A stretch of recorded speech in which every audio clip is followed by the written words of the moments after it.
Samuel Adams. Savor the flavor responsibly. Game 6. You know my theory. There are more dramatic all-time Game 6s than Game 7s. Whether tonight is the day LA's waited 32 years for, or could it be Tampa's greatest win? Just had some Tabasco on my finger and went in my eye. That wasn't good. Oh. Dallas, you're doing too much right now. Why Dallas every day? When the Tabasco hits your eye like a big pizza pie, that's the Cowboys. That's Red Sox. Your account. Roll the numbers. Blake Snell and Tony Gonsolin. That is your matchup here in Game 6 of the World Series. It was Game 2 when LA went with a bullpen game, which did not work for them then. And it puts them in a dramatic all-time position now in Game 6. Should the Dodgers trust Gonsolin? Should they trust their bullpen? Should they trust Dave Roberts managing their bullpen? Or should the Rays feel good about themselves? That's a lot of questions. Around the horn to you, Clinton Yates.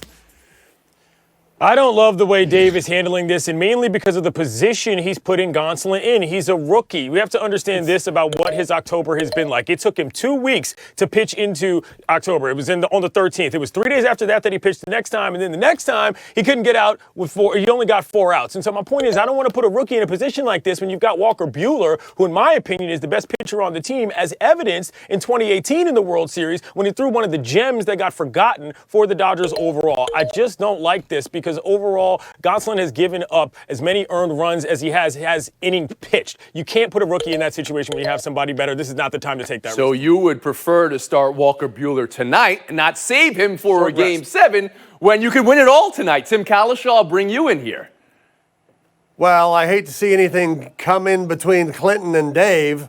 I know when Kevin and I talked about the Rays lineup, I thought we had things ready to go for this game. No, I think, first of all, Dave Roberts is doing the right thing. You put Walker Buehler in his best situation. You may not need him tomorrow night. You may get it done tonight, but I would lean the other way because if you've got a bullpen game, something like that on one side, and a fairly recent Cy Young Award winner who gave 4 really good shutout innings the other night before he fell apart in the 5th. They need 1 more inning from Blake Snell. They need 5 good innings before they get into that bullpen. And if they get that tonight, I think things are set for a Game 7. Frank Isola on the Dodgers starting the rookie in Game 6, or maybe considering bullpen game? Where do you come down on that?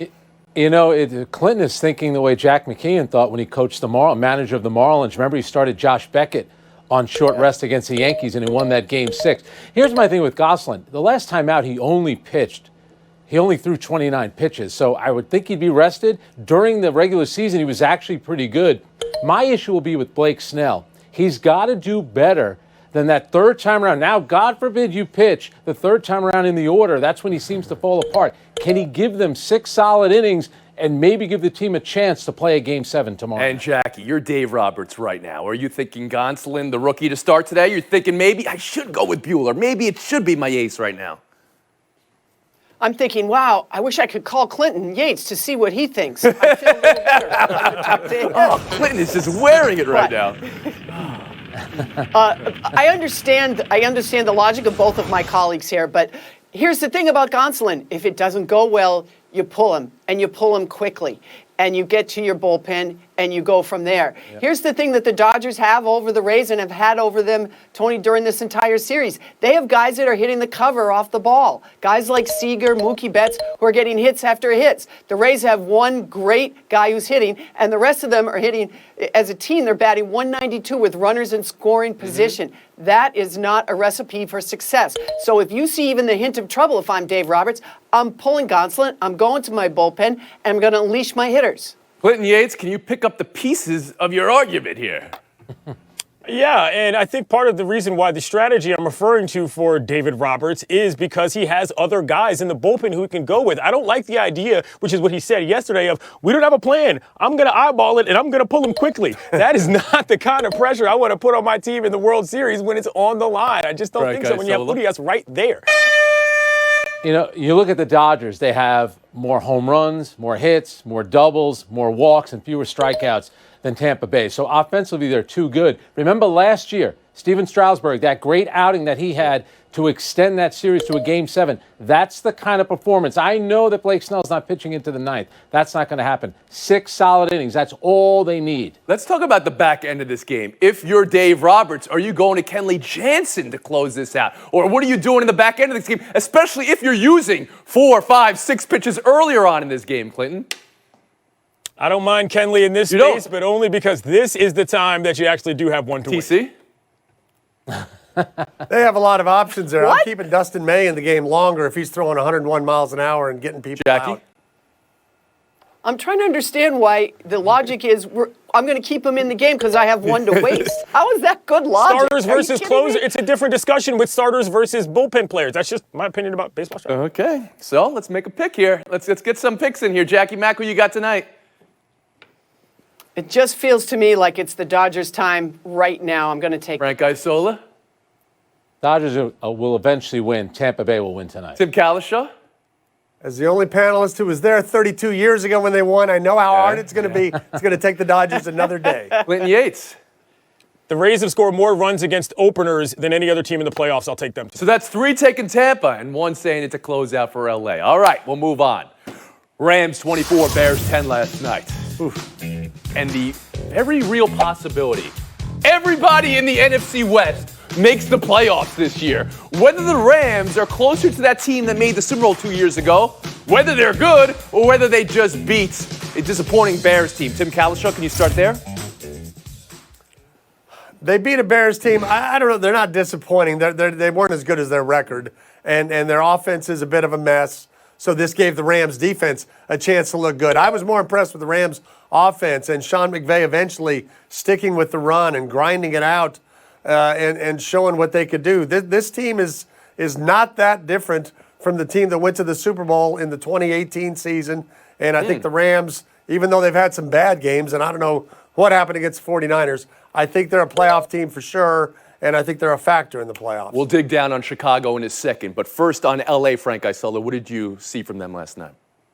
You know, it's weird. They kind of remind me of some of those better New England teams. They got a terrific defense, especially up front. They could dominate a game with Aaron Donald. And remember, too, special teams. I know nobody likes to talk about it, but how about what Johnny Hecker did last night with 5 punts inside the 10-yard line? That's like a Bill Belichick special. So they have the right combination, a good enough offense, and certainly a great defense and special. Hold on a second. You compared them to those better New England teams? You mean the dynasty of the National Football League for the last? Yes. But Jackie's face when you said that was about to blow. Teams. Go ahead, Jackie. Please respond to Mr. Isola.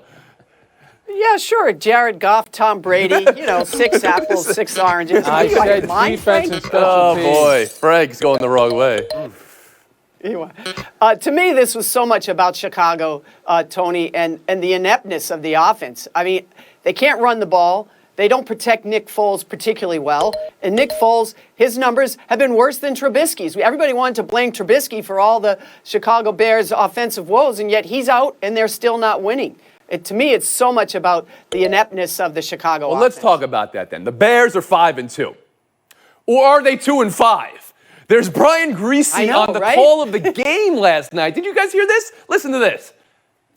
We were talking to Nick Foles yesterday, and he said, sometimes play calls come in, and I know that I don't have time to execute that play call.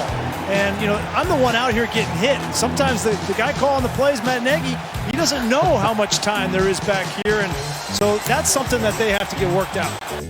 That is a nuclear bomb, guys. Foles says it's a miscommunication. He would never say anything like that. But seeing the way the offense played, Clinton Yates, could that be true? And what does it mean? I'm shocked. Yeah.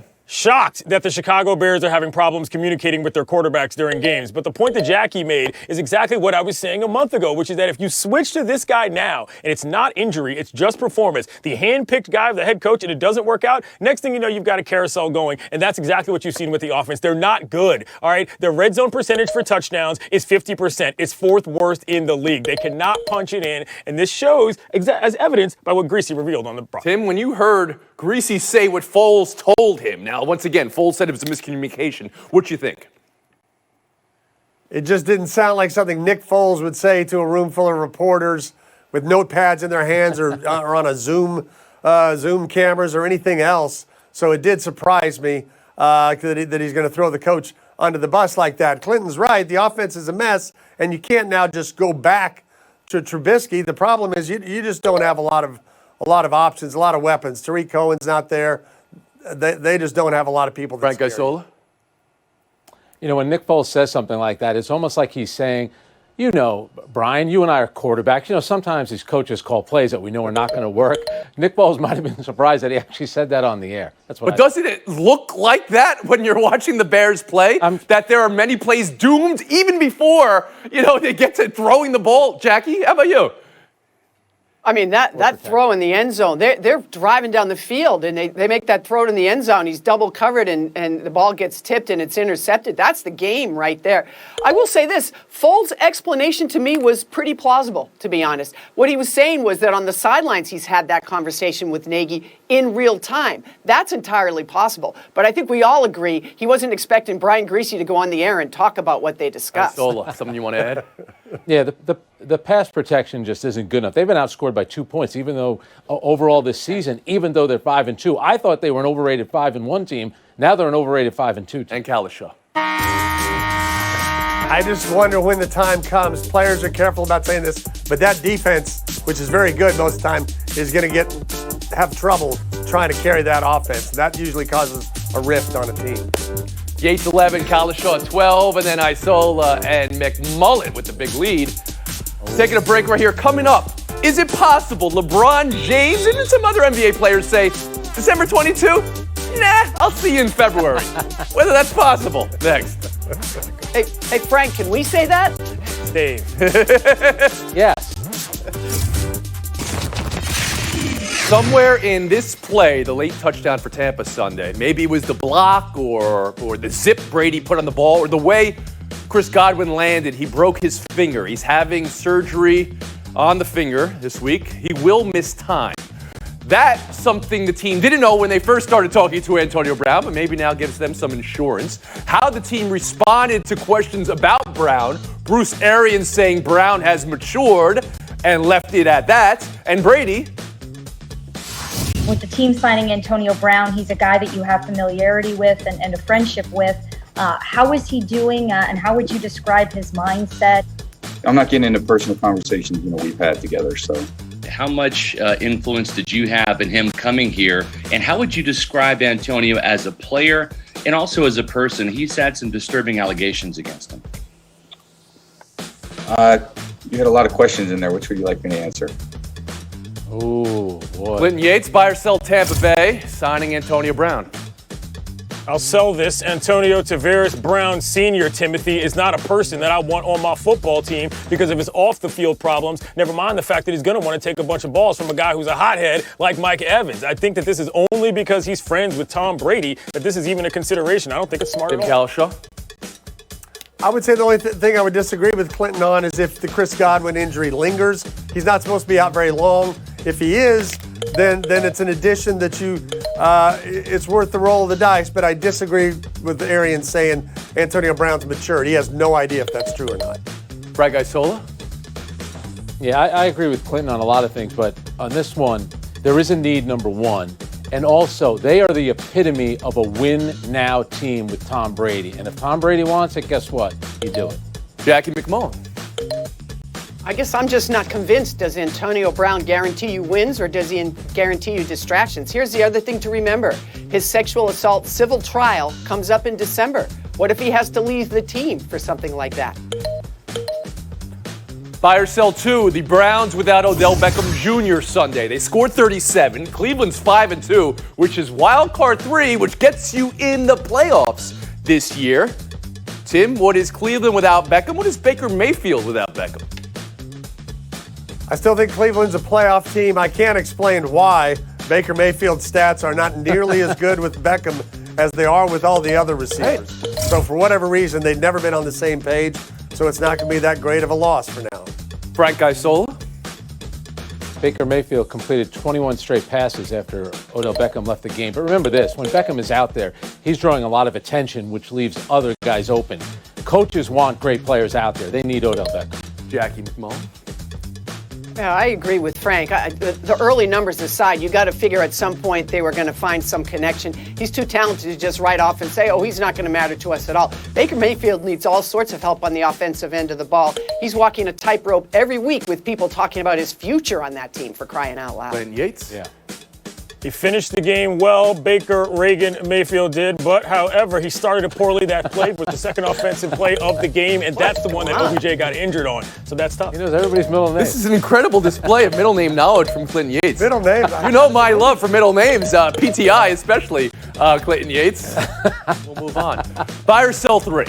Could LeBron and other NBA players sit out the first month of the season or more if the season starts December 22. Danny Green told the Ringer's NBA show podcast, the Ringer has an NBA show podcast, that he thinks it's possible LeBron and others would do that. Frank, how do you hear Danny Green saying that? You know what? Danny Green and I are from the same town, but when I heard this, Ramon James must be thinking, Danny, get my name out. I catch enough grief all the time as it is. I don't need you speaking on when or where I might play. Please, leave me alone. Well said, Frank. Do you believe there's any possible truth to it, though, from Danny Green? Do you think maybe he's heard from LeBron? December 22nd would be ring night for LeBron. The 25th he'll play. If any player in the league deserves load management, it's LeBron. He's done enough, played enough minutes in games. He's the one guy. Oh, so in this case, you'd be in favor of load management. Jackie, the idea of the season would be starting, which would be what, 2 months after the end of the season for the Lakers and the Heat. Is that too quick a turnaround? Can you imagine LeBron, not Jimmy Butler. Jimmy Butler would play through whatever, but LeBron or Anthony Davis sitting out? It's a quick turnaround, and I wouldn't blame them if they do load management with those guys very early on in the season. Play them a game, have them take a couple of days off. I mean, this is coming up so fast. I'm sure, here's the thing though, the players get paid if they start at a certain date and they get more games in. So there's financial implications, and that's why the body as a whole is going to say, let's go forward with it. Oh, so you would say the business end of this is going to overrule the players' end of this. Clinton Yates, how about you? Well, it's the players' business. Jimmy, the players' money. Well said. Yes, Jimmy G. Buckets will absolutely play any game, but the only name that Daniel Richard Green Jr. needs to be speaking on is his own name. Why are you talking about LeBron? Get out of here, man. Tim Kalish. Frankie Two Times Isola said it best when he opened this discussion with what he had to say about LeBron and others talking about it. Here's the deal. Yeah, it's a short off season. It was a very short season. Let's not forget that. It's not like the Lakers and Heat played 100 games. All right, they just finished playing a postseason again. It's going to be 2 months time. Short one. 2 months time. Tim, you're right. Tim, you're right. They had 3 months off before. You've done what? 4 shows in a row? 5 shows in a row? And now you've asked. That's 5 shows. You've asked for a month off. I mean, come on now. I could use a couple days off. Say hello to Judy Garland and Liza Minnelli for us. Think about Judy Garland. And Jackie Mack is done. Tim wanted extra points in the show because as a 7-year-old, he met Judy Garland and Liza Minnelli. What am I doing with that information? Amazing. Clinton Yates, Frank Isola. Showdown next.